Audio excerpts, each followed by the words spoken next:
producción de este espacio y detrás de los micrófonos, Andrea León y el coronel Pedro Alastre López, presidente de la corporación. Vamos a agradecer también a la gente de fotografía y video, Freddy López, Bartolo Rondón y Edixon Rodríguez, de la Gerencia de Comunicación Corporativa, que nos acompañan esta tarde, a la Policía Regional del Estado Zulia, quienes han estado bien al pendiente desde que estamos organizando este programa, a la licenciada Ana Villalobos, directora del Museo de la Gaita del Zulia, a la Secretaría de Cultura del Estado Zulia, a la comunidad por facilitarnos pues sus espacios, al padre Severín, párroco de la comunidad, a la Gerencia de Servicios Logísticos, que nos han prestado todo el apoyo.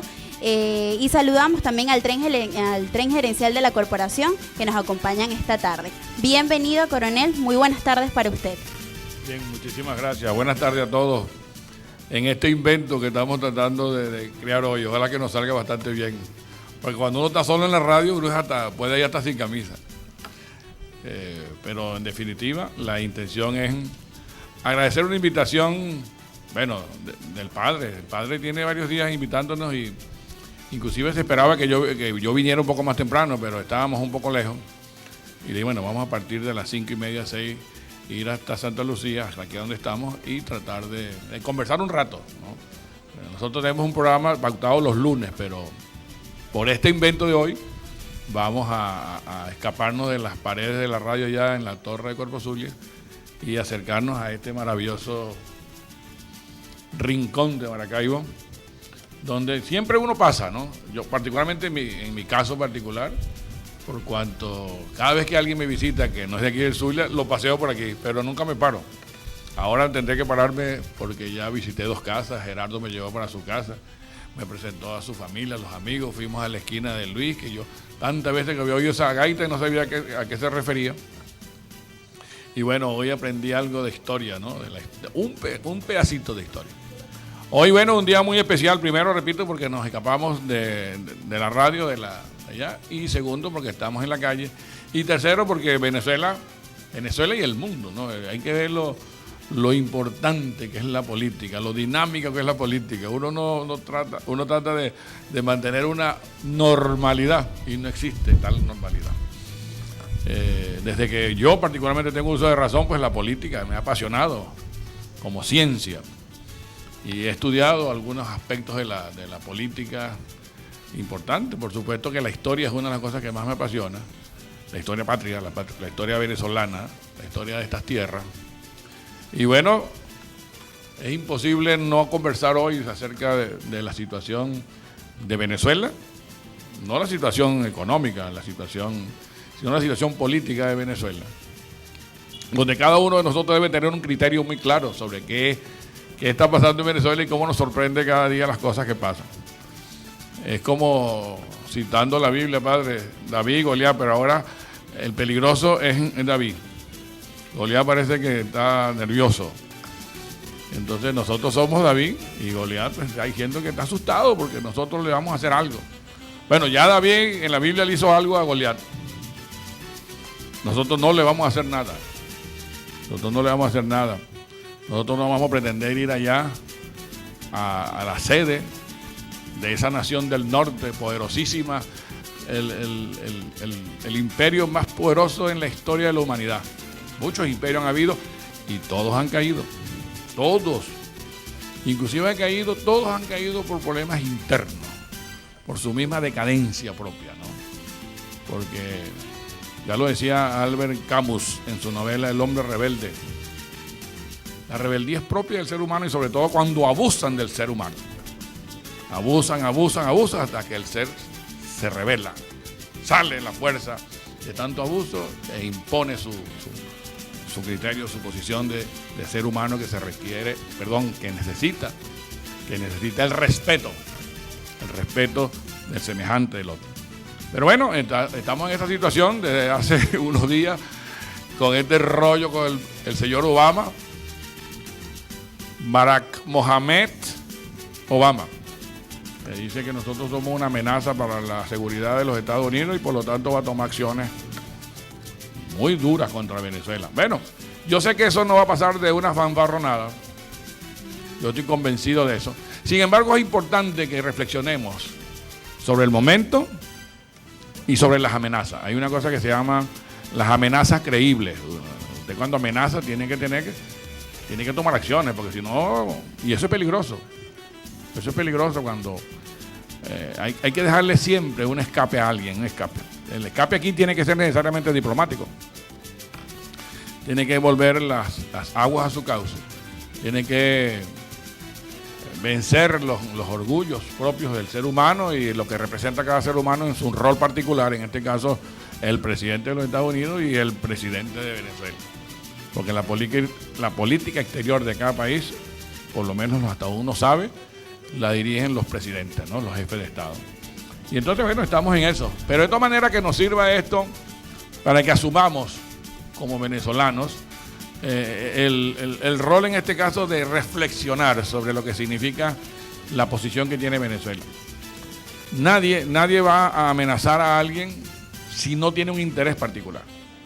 Difícilmente alguien vaya a pelear con otro para quitarle algo que no sirve. Por ejemplo, yo vi un carro allí dañado, ¿no? Un carro que tiene tiempo que no rueda. Es muy difícil que llegue un ladrón de carro y robase ese carro. Allá lo vemos, ¿no? Ese carro no se lo va a robar nadie. Si quizás alguien le robe una platina que le necesita para su carro, pero ese carro no se lo va a robar nadie ahorita. Si tuviera nuevo, quizás pudiera despertar la codicia de alguien y se lo roba. ¿Por qué digo esto tan doméstico? Porque la amenaza no es por el presidente, no es por Venezuela, no. Es por una riqueza que nosotros tenemos, que es escasa en el mundo. Hay un libro que se llama La economía del hidrógeno. Significa que algún día se acabará la economía basada en la quema de los combustibles fósiles, vale decir, el petróleo. Y ese libro analiza desde que el hombre comenzó a descubrir la energía de la madera, por ejemplo, después el carbón vino el petróleo, y después del petróleo, ¿qué? Bueno, ahí está la gran duda. ¿Qué va a pasar con el mundo cuando se acabe el petróleo? Podemos hacer un ejercicio. Ese libro dice que los cálculos más conservadores dicen que el petróleo fácil, el petróleo de fácil extracción, de fácil transporte, de fácil manejo y de fácil refinación, se va a acabar en la segunda mitad del siglo XXI. Estamos en el año 2015. O sea que dentro de 15 años, en el 2030, va a haber menos petróleo fácil. Y en esa mitad del siglo XXI, en el 2050, no va a haber petróleo fácil. Va a haber petróleo, hay petróleo en Alaska, hay petróleo a 6.000 metros de profundidad en la tierra. Hay petróleo por allá en el Mar del Norte, pero de difícil extracción, muy caro. Y hay petróleo en Venezuela, en la faja del Orinoco. De difícil, pero está ahí. Entonces, dentro de 10 años, dentro de 15 años, va a haber menos petróleo. Y entonces, ¿dónde está el petróleo? Imagínense un planeta ahorita, un globo terráqueo, que se reúnan los jefes de los países industrializados y digan, dentro de 10 años se acaba el petróleo. ¿Dónde está el petróleo que queda por ahí? ¿Dónde? En Venezuela. Entonces, a Venezuela, de alguna manera, hay que controlarla. Y hasta hace 15 años estaba controlada, quietecita. Yo recuerdo la Venezuela de los 80, esa quietecita. Cuando pasó aquello del Caracazo, padre, por allá en el 89, claro que pasara algo de eso, si el Venezuela estaba quietecita. Y cuando pasó algo por allá en el 92, dijeron, ¿cómo es posible que pase en Venezuela? Ellos dijeron golpe de Estado, o una rebelión militar, si Venezuela era para aquel momento la democracia más sólida de América Latina. Habían problemas en Perú, habían problemas en Chile, había problemas en Argentina, había problemas en toda Centroamérica, pero Venezuela quietecita. Claro, era una paz que como paz a veces no se estudia porque esa paz, y era la paz que representaba la represión o el miedo, la amenaza creíble de las Fuerzas Armadas que pueden repelir un pueblo, y ya lo hicieron en el 89. Y si vuelve a pasar algo, vuelven a sacar las Fuerzas Armadas.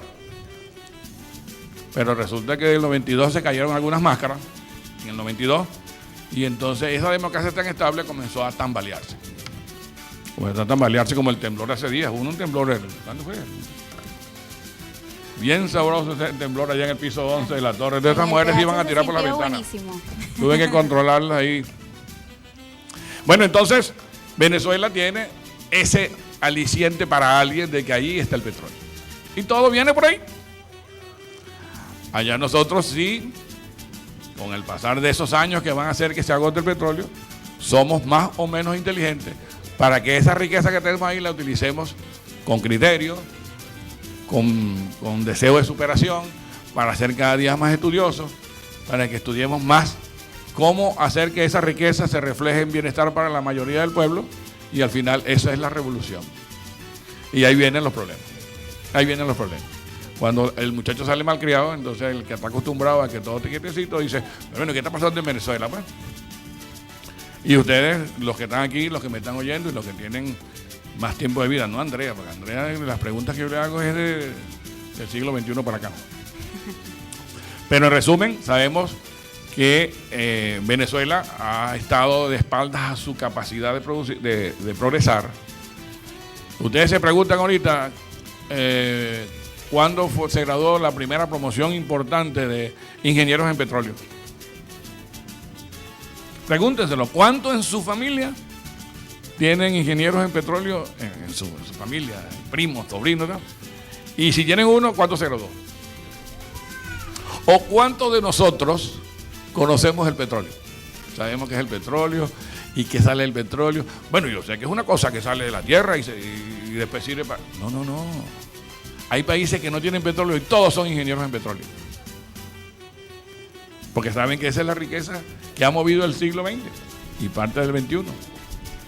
Entonces nosotros tenemos que saber eso, que esa es la energía que mueve al mundo, que mueve a Venezuela, pero que esa riqueza debe servirnos no solo para un grupo, no se debe servir solamente para una élite, sino que tiene que servir para obtener recursos, para que esos recursos se reviertan en beneficio, en progreso, en estudio, en investigación, para ser cada día mejor. Yo vengo de recorrer ahorita un sector importante de La Cañada, estaba en el sector, no me pregunten, donde está el centro de investigación, el Instituto de Investigación Zuliana allí. Bueno, tierra y tierra y tierra, y nada, no se produce nada. Una casa con 2 o 3 chivos, pero... Y le digo yo a los técnicos míos, los llevé a ver una finca que está a la orilla de la carretera, que es de la Universidad de Zulia. Allí están produciendo forraje, pasto, se ven las pacas. Y del otro lado, nada. O sea, la universidad desarrolló alguna investigación y está sacando forraje, está sacando pasto. Pero al frente, que están las granjas, no. Entonces, el conocimiento no cruza la calle. Lo que se llama extensión, no hacen extensión. Ya sabemos cómo producir forraje en esta tierra, cómo hacerlas producir. Ahora vamos a la comunidad, a los que nos debemos. No, hasta ahí llega. Y no solamente en la universidad, el mismo INSIT, ese Instituto Zuliano de Investigación, tiene una gran capacidad de investigación, tiene laboratorios muy modernos, tiene equipos muy modernos, y ahí investigan. Entonces yo le preguntaba, ¿para qué investigan? Dígame para qué. ¿Tenemos las mejores genéticas de porcinos, de cerdos aquí? No, hasta ahí no llegamos. Tenemos las mejores investigaciones o más profundas o más importantes investigaciones sobre cereales, sobre cómo sustituir la soya, por ejemplo. Cómo sustituir la soya que es importada en el alimento con los... No, bueno. Con esto, coronel, vámonos a un corte musical porque ya nos están haciendo señas, y al regreso vamos a comentar qué fue lo que pasó en La Cañada, cómo vio usted la inspección, y además vamos a recibir al párroco de Santa Lucía, el padre Severén. Ya regresamos con más de Corpo Zulia, hablando con el pueblo, con el pueblo.